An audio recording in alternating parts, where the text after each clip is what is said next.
एक दफा का जिक्र है। एक घने जंगल के बीचों बीच दरख्तों के दरमियान छुपी हुई एक छोटी सी झोंपड़ी थी, जहां एक बूढ़ी औरत 3 लड़कियों के साथ रहती थी।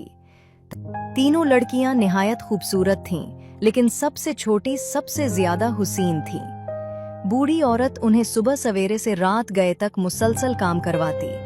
वो सोने जैसे धागे को बारीक और नफीस सोत में तब्दील करती थीं। जो ही एक तकला मुकम्मल होता, फौरन दूसरा दे दिया जाता, ताकि उन्हें एक लम्हे का आराम भी नसीब ना हो।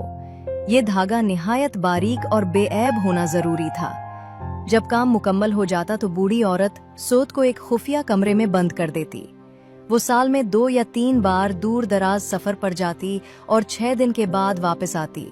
इसलिए लड़कियों को कभी इल्म न होता कि वो क्या लाती है। न ही वो कभी बताती कि ये सोने का धागा कहाँ से आता है या उसे किस मकसद के लिए इस्तेमाल किया जाता है। जब एक बार फिर बूढ़ी औरत सफर पर जाने लगी तो उसने हर लड़की को 6 दिन का काम दे दिया और हमेशा की तरह सख्ती से तंबीह की, लड़कियों, अपनी नजरें उधर उधर न दौड़ाना और किसी मर्द से हरगिज बात न करना।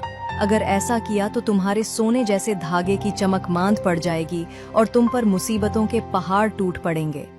जब बूढ़ी चुड़ैल चली गई तो लड़कियां हंसने लगीं और आपस में कहने लगीं कि भला उनके धागे की चमक कैसे खत्म हो सकती है और वो किसी मर्द से मिलेगी भी कैसे, जबकि वो जंगल के बीच ऐसी तन्हा जगह पर रहती हैं।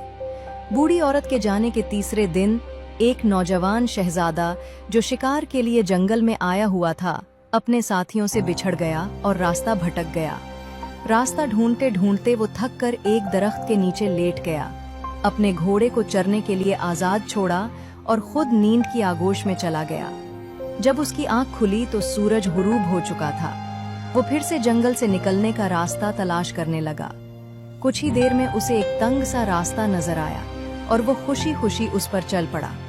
यही रास्ता उसे इस झोंपड़ी तक ले आया जहां तीनों लड़कियां रहती थीं। लड़कियां झोंपड़ी के दरवाजे पर बैठी ठंडी हवा से लुत्फ अंदोज हो रही थीं कि अचानक शहजादे को आते देखा तो चूक गईं। शहजादे ने नहायत शाइस्तगी से उन्हें सलाम किया और बताया कि वो रास्ता भटक गया है और बहुत भूखा और थका हुआ है।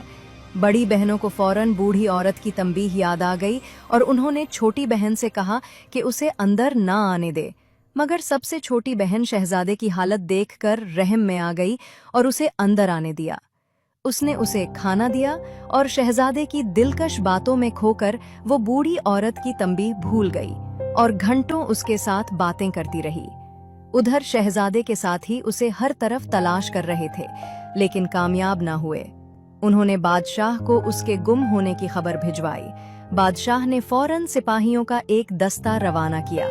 3 दिन की तलाश के बाद वो आखिरकार इस झोंपड़ी तक पहुंच गए। शहजादा जाने से पहले सबसे छोटी लड़की से वादा करके गया कि वो वापस आएगा और उसे अपनी दुल्हन बनाएगा।